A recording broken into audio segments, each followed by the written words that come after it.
So for our team in Indonesia, one of the challenges that we all face is making sure as agents in our role within the real estate businesses that we get ourselves to the next level.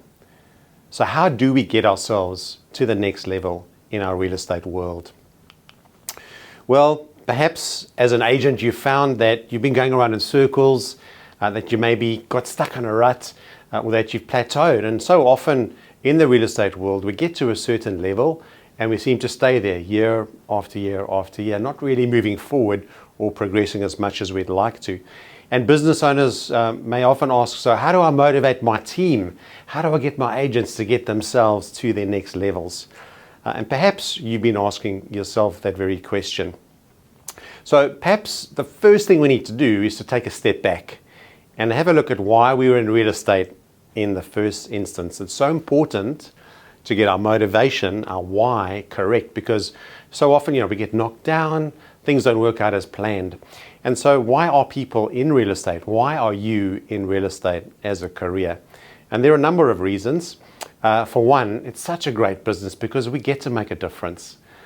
Selling your home or moving a home is one of those really important things that happen in our lives, and we get to be a part of that. And so we get to make a difference. And for many people, that's why they're in real estate.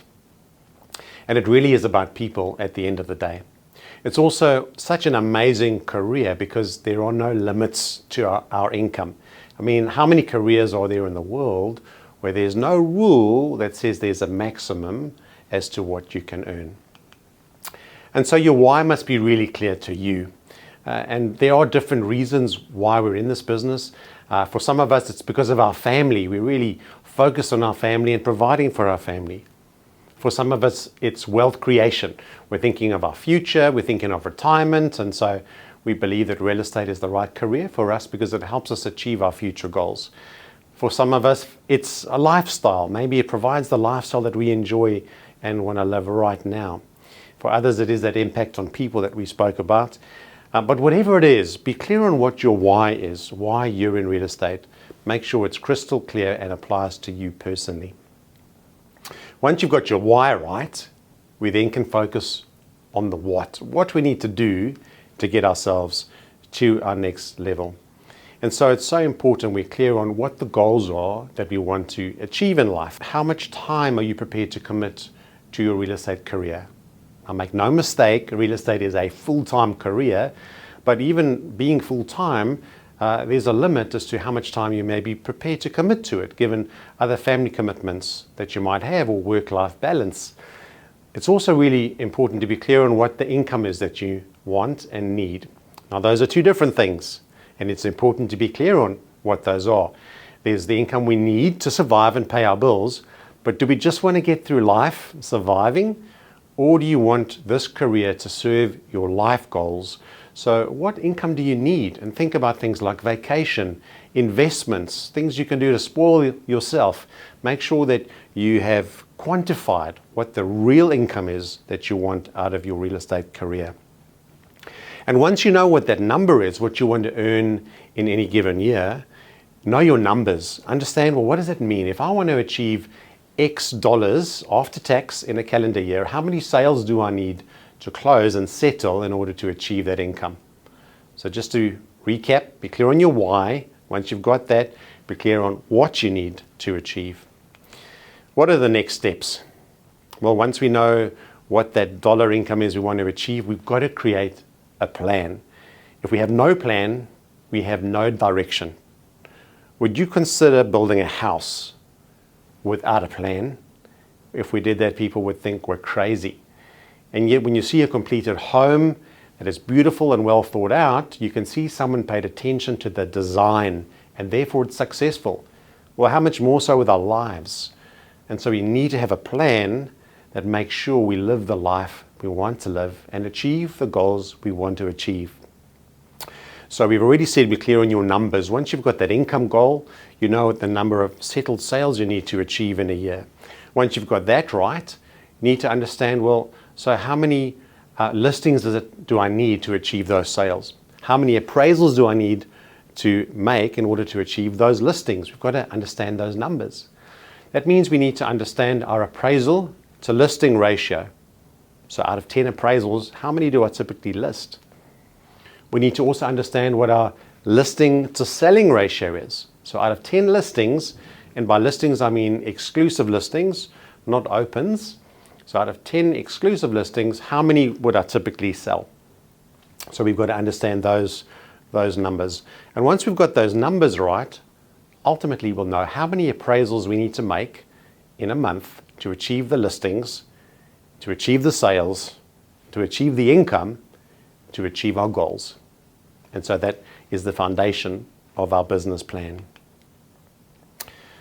So we're thinking about growth, we're thinking about getting our businesses to our next level. What is the number one growth activity for a sales consultant? Are you ready? It's prospecting. Now that probably is not your favorite word, but it's the truth. The number one growth activity for a sales consultant is prospecting. And prospecting can come in a number of different forms. But if you want to grow your business, you have to grow or intensify the prospecting that you do.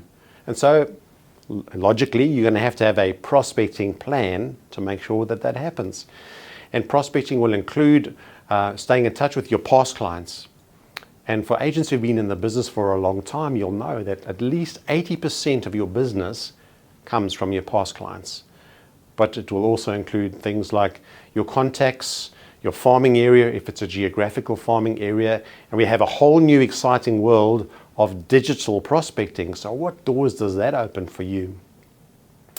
So no prospecting means no appraisals. No appraisals means no listings, and no listings means no sales. The more we prospect, the more we list and sell. So if we want to do well in prospecting, we've got to make sure that our prospecting scripts are correct for the environment that we live in. And that means the typical one of, "Hi, my name is Steve. Would you like a free appraisal on your home?" is not what we're talking about. Everybody offers that. It's been done for decades.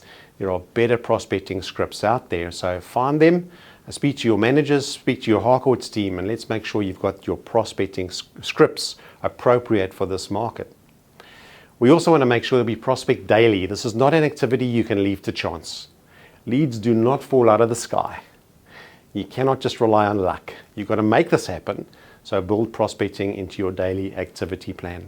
The more prospecting, the more income. Think of a beautiful bar of gold. Well, I come from South Africa, as you probably know, or can hear from my accent. If you were to drive through Johannesburg, you'd see huge mounds of soil or earth, man-made mountains, and that comes from under the ground, where mining companies have gone and pulled out earth in huge trucks to find gold. And just as effort is required to find gold underground, so effort is required to prospect, to generate those leads that will lead to your listings and your sales. So it's one thing to put a lot of effort into prospecting. It's another thing to make sure that we're effective. And so that means we have to prospect in a smart way. It's called smart growth. And that means effort is matched by skill. The better we're skilled, the better our results. So we mentioned two really important ratios earlier on. Your appraisal to listing ratio and your listing to sales ratio. And you need to know what those numbers are. If you don't know, speak to your manager, find out what they are. Let's just illustrate how important it is to get our skills around listing and selling to the level they need to be, to our next level, to help you achieve your income goals. So if your appraisal to listing ratio was 10 to 1, 10 appraisals gave you one exclusive listing. And if your listing to selling ratio was 5 to 2, 5 exclusive listings resulted in 2 sales. And for the purpose of this exercise, your average commission was $7,500. And of course, you'll know your numbers, you'll know what they are for your area. Then, if you did 50 appraisals, you'd get 5 listings from it. Those 5 listings would give you 2 sales. At an average commission of $7,500 a sale, your 50 appraisals are really going to generate you $15,000. Now I know, and you know, that 50 appraisals is a lot of work. For $15,000, you'd have to work out if it's worth your while. But if you improved your skills around appraisals, so your listing presentation skills, and around converting your listings to sales, what a difference it would make. Consider this. So if your appraisal to listing ratio went to 10 and 5, so for every 10 appraisals, 5 listings, and your listing to selling ratio went from 2 out of 5 to 4 out of 5, then those 50 appraisals would give you 25 exclusive listings. Those 25 exclusive listings would give you 20 sales. And 20 times $7,500 is $150,000. 50 appraisals and $15,000, 50 appraisals and $150,000. What's the difference? Same appraisal effort, it's your skills. So can we see how important it is to work smart and not just hard? So let's talk about those skills for a moment if you want to get your business to the next level. Let's talk about your listing presentation skills. If I had to ask any one of you why I should list with you, your office, or with Harcourts, how would you answer? Have you got the answers just like that? You need to have them. You need to have your value offering, the benefit that you represent to the seller. You've got to have that clear in your mind, and you have to be able to communicate that in a very effective and compelling way. So what are your listing presentation skills like? And how often do you practice? How often do you role play? Now, I know that word role play doesn't go down too well, and I hear so many agents say, but it's so hard to role play. It's so much easier for me to do it out there with a real client. Really? With a real client, if we mess up, it's going to cost us a lot of money. If you're in your office with your colleagues, your sales manager, and you're role playing and you're getting better and better, if you mess up, it's cost you nothing. So practice your listing presentations and role play. It's got to be the best out there. And the better those skills, the more effective you'll be in converting your appraisals into listings. So what about converting your listings into sales? Well, that really comes down to your marketing skills. And marketing is made up of a few different things. There's the obvious one about your marketing itself, the advertising. Are we using the right strategies? Are we finding the right buyers? Is our marketing methodology correct? And bear in mind that changes. New technologies, new platforms. Are we up to date with what those options are and making sure we're marketing correctly? When we market, we have to appeal to buyers' emotions, especially in an environment where there are a lot of listings. How do we make the listing stand out in the crowd? How do we appeal to those buyers' emotions so that they phone us and want a viewing? And once again, there are a lot of great tools out there, virtual reality, videos. So we need to be accessing those tools to make sure our buyer inquiry is at the level that it needs to be. We also have to use the right selling strategy, and there are different methods we can use. We can market with a price, which is what many markets use, or we can market without a price, such as auction. Whatever is appropriate to your marketplace and your seller's needs, you need to be skilled in presenting those to your clients. So let's just talk about our pricing skills, another important skill to develop. We have to master the pricing review meeting. This is something that an agent, normally with their sales manager, will hold, where they meet with the seller, convey market feedback, and help the seller lower their price expectations in line with market value. You've got to be absolutely world-class at that. It's so important in getting sellers conditioned to understand the market value and to accept a market-related offer. And once you've got that skill right, we've got to run our listings through those pricing meetings on a regular basis. And regular doesn't mean once every 2 months. It means every couple of weeks we'll be running our listings through the price review meeting. If our listing is priced and it's not selling, there are only 2 reasons. Firstly, the marketing is not good enough. We're not appealing to the right buyers. Or secondly, the price is wrong. So let's make sure we've got the skills to fix that. If we want to grow our income, the number one rule for that is the more good listings we have, the more sales we'll make and the more we'll earn. And so as we've already said, our number one growth activity is prospecting. We need to be really clear on why someone would list with me. So have that really clear in your head and be able to communicate that well. And the better we can appraise and list, the more we'll earn. Now, growth isn't something that happens overnight. We don't get from here to here in one step. It's progressive. And if it's going to be progressive, we've got to have something called a plan, a business plan. So do you have one? We need that, and we need to have a prospecting plan. How much of your time do you need to dedicate to prospecting?